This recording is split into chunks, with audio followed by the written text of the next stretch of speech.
नमस्कार good morning सबाइके। तो देखो बंधुरा आमार बौदी एखन काज करछे। तो आज के एकटा स्पेशल दिन। तो तोमरा जानो कि आज के कि आज एत काज बाज होच्छे। ओ मा एत दिছিলাম আজ যেখানে আজকে বৌদি তুমি জেঠি সব তিনজনে মিলে রেসারেসি হচ্ছে। আজকে রান্না পূজা হবে ওই জন্য করে আমরা ডিসকালা মারছি আর মাছ পূজা হবে।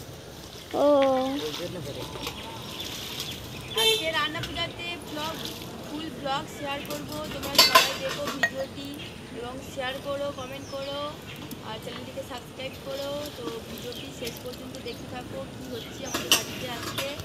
তো টাটা। देखो बंधुरा सन्ध्या हो गिয়েছে।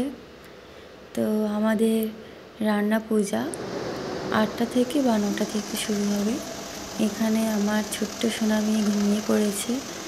আমি সব কিছু গুছিয়ে নিয়েছি রান্নাঘরেতেও এবং জোগাড়ও করা হয়ে গিয়েছে। এখানে রান্না হবে মায়ের রান্না। দেখো তো তোমরা কারা এই রান্না পুজো পালন করো অবশ্যই কমেন্টে জানিও। তো সব কিছু জোগাড় হয়ে যাওয়ার পরে মা এখন রান্না করতে বসে গিয়েছে।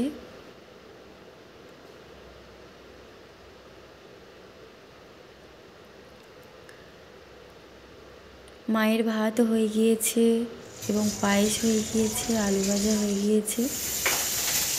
তো আজকে রান্না পূজা সারা রাত ধরে হয় অনেক বাড়িতে এবং অনেকের বাড়িতে 1টা 2টো মানে রাত হয় এই রান্না পূজা।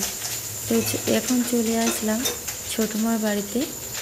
ছোটো মা দেখো কি কি আয়োজন করেছে বাড়িতে। দেখো ছোট মা রান্না করছে। তো এই মায়ের পূজা যে যেমন ভাবে পারে তেমনই ভাবে পালন করে। আজকে রান্না পূজা, তাই সারা রাত জেগে রাঁধতে হবে মায়ের পূজা।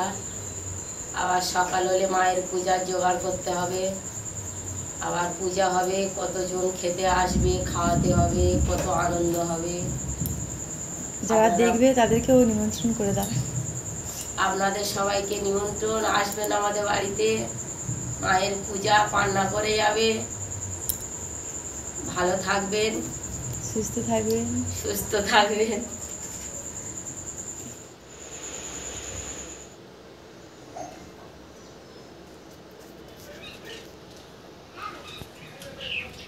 তো এখন রাত 1টা বাজে, আমাদের রান্না হয়ে গিয়েছে। আবার সকালবেলা মায়ের পূজার জন্য এইটুকুই আমরা আয়োজন করেছি।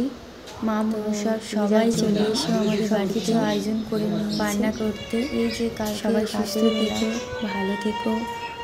আর আমাদের এই চ্যানেলটি যদি তোমাদের ভিডিও ভালো লেগে থাকে অবশ্যই কমেন্ট করো, লাইক করো, সাবস্ক্রাইব করে রেখে দিও। তো তোমাদের বাড়িতেও এরকম যারা দেখছো ভিডিও আমাকে কিন্তু কমেন্ট